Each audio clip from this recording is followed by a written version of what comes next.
ስለዚህ ፈተናን አትጥሉ ይለናል። ክብር ይግባውና መድኃኒታችን ኢየሱስ ክርስቶስም በምድር ላይ ሳለ ፈተና ገጥሞታል። መከራን ወደ እግዚአብሔር መቅረቢያ እንጂ መከራን ከእግዚአብሔር መራቂያ አድርገን ማሰብ የለብንም። አንድ ወርቅ በእሳት ውስጥ ሲያልፍ ምን ያህል ጠርቶ እንደሚወጣ እናውቃለን። ስለዚህ በመከራ ውስጥም የሚያልፍ አንድ ሰው ምን ያህል ጠርቶና ለእግዚአብሔር ቀርቦ እንደሚወጣ እናያለን። አባቱ ያስረከብኩ ከእንግዲህ በስመ አብ ወወልድ ወመንፈስ ቅዱስ አሐዱ አምላክ አሜን። እንደምን ሰነበታችሁ የክርስቶስ ቤተሰቦች? ዛሬ እንግዲህ ጊዜውን ጠብቆ የሳምንቱ ምናንብብ መርሃ ግብራችንን ጀምረናል። በዛሬው ሳምንቱ ምናንብብ መርሃ ግብራችን ይዘንላችሁ የቀረብነው መጽሐፍ የክርስቲያን መከራ የሚለውን በቅዱስ ዮሐንስ አፈወርቅ ተጽፎ በገብረ እግዚአብሔር ኪዳ ተተርጉሞ የቀረበውን ሲሆን እና ይህ መጽሐፍ በውስጡ ብዙ መጣጥፎችን የያዘ ሲሆን እኛ ግን ካሉት መጣጥፎች ውስጥ ተያያዥ ሀሳብ ያላቸውን ጽሁፎች አንስተን ለመነጋገር እንሞክራለን። የመጀመሪያው ርዕስ ማለትም እኛ ልናየው የወደድነው የጽሁፍ ክፍል ራሱኑ ማለት የመጽሐፉ መጠሪያ ነውን የክርስቲያን መከራ የሚለውን ሲሆን አብሮ ተያያዥ የሆኑ ሌሎች ርዕሶችም ማለትም መፈተን ጥቅሞቹን፣ የፈተና እቶንነት እንዲሁም ደግሞ እግዚአብሔር ያለ አቅማችን አይፈትነንም የሚሉትን ርዕሶች አንስተን ለመነጋገር እንሞክራለን።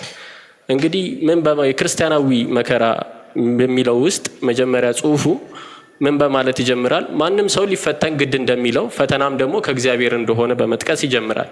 እንዲሁም ደግሞ ብዙ ቅዱሳት በዚህ የፈተና ወይም ደግሞ የመከራ እሳት ውስጥ እንዳለፉ እንደ ምሳሌነት ወይም እንደ አርአያነት ይጠቀሳል። ስለዚህ ፈተናን አትጥሉ ይለናል። ዳዊት ተፈትኗል፣ ኢዮብ ተፈትኗል።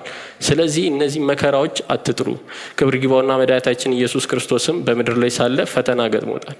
ስለዚህ እኛ መከራን ወደ እግዚአብሔር መቅረቢያ እንጂ መከራን ከእግዚአብሔር መራቂያ አድርገን ማሰብ የለብንም። እንዲሁም ደግሞ ፈተና ስንፈተን ወይም ደግሞ መከራ ውስጥ ስናልፍ እኛ እግዚአብሔር ላይ የራሳችንን የሆነ አደራ እናስቀምጣለን ይለናል። አንድ ሰው ተአምር ቢያደርግ እምነትና የእግዚአብሔርን ትእዛዝ ወይም ደግሞ እምነትና የእግዚአብሔርን መኖር ነው የሚፈልገው። ነገር ግን መከራ ስንቀበል እምነት የእግዚአብሔር ፍቃድና እንዲሁም ደግሞ ከዚህ በተጨማሪ የእኛን ጥረት ይጠይቃል። እግዚአብሔር ደግሞ ያቺን ጥረት ይዞልን ለእኛም ደግሞ በኋላ ላይ ዋጋ ይከፍለናል ማለት ነው። በሌላኛው ርዕስ ደግሞ መከራ እቶን ነው ይለናል። እቶን እንግዲህ እንደምናውቀው እሳት ነው። አንድ ወርቅ በእሳት ውስጥ ሲያልፍ ምን ያህል ጠርቶ እንደሚወጣ እናውቃለን። ስለዚህ በመከራ ውስጥም የሚያልፍ አንድ ሰው ምን ያህል ጠርቶና ለእግዚአብሔር ቀርቦ እንደሚወጣ እናያለን፣ ወይም ደግሞ በዚህ ጽሁፍ ላይ ተጠቅሶ እናገኛለን። መከራን አብዛኞቹ ጻድቃኖች ለእግዚአብሔር መቅረቢያ ሲያስቡት፣ እኛ ማለትም አብዛኞቻችን እንግዲህ በምድር ላይ ያለን ኃጥአን በሚባል ጎራ ውስጥ የምንከፈል ደግሞ እንደ ስቃይ አድርገን እንደ ቅጣት አድርገን እናስበዋለን። በእርግጥ ቅጣት ነው ለአንዳንዶቻችን። ከዚህ በፊት የነበሩት አርአዮቻችን ሐዋርያቶች መከራ፣ ችግር፣ ስቃይ፣ ሰይፍ ምንድን ነው ከእግዚአብሔር ፍቅር የሚለየን ይላሉ። እኛ ግን መከራ፣ ችግር፣ ስቃይን በራሳችን ስራዎች ስናመጣ እንታያለን። እግዚአብሔር ደግሞ መከራን ቢያመጣብንም ያለ ጉልበታችን ወይም ደግሞ ከአቅማችን በላይ ሊፈትነን እንደማይችል ወይም ደግሞ እሱም እንደማያደርገው ይጠቀሳል። ይህንንም ደግሞ ከአንድ የበገና ደርዳሪ ጋር ማመሳሰል ማየት እንችላለን። አንድ የበገና ደርዳሪ የበገናውን ክሮች እስከ መጨረሻው አጥብቆ አይወጥራቸውም። አለበለዚያ ደግሞ አላልቶ ሁሉንም ክሮች ሊያስቀምጣቸው አይችልም። ምክንያቱም በጣም ከላላ ዜማ አይሰጡም፣ በጣም ከተወጠረ ደግሞ ይበጠሳሉ። ስለዚህ እኛ ፈጽሞ እንዳንጠፋም በጣም ተፈትነን ደግሞ ራሳችንን በዛ እንደ ስቃይ አድርገን ከእግዚአብሔር መራቂያ መንገድ አድርገን እንዳናስበው በአቅማችን ሊፈትነን የተገባ ነው። በተያያዥ ርዕስ ላይ መነሻው ማለትም የዚህ መከራ መነሻ እንዲቀድም እንዳወራ ነው የኛ ኃጢአትም ሊሆን ይችላል ብለናል። በተለይ ደግሞ የኃጢአቶች ስር የሆነችው ትዕቢት ናት። ትዕቢት እስቲ ስንቶቻችንን በንስሐ ስንገባ እኛ ታበየናል ብለን የምንገባው? ስለዚህ ትዕቢትን ከመላበስ ይልቅ የትዕቢት ማርከሻ የሆነችውን ትሕትናን ተላብሰን እንድንኖር በዚህ መጽሐፍ ላይ ተጽፏል።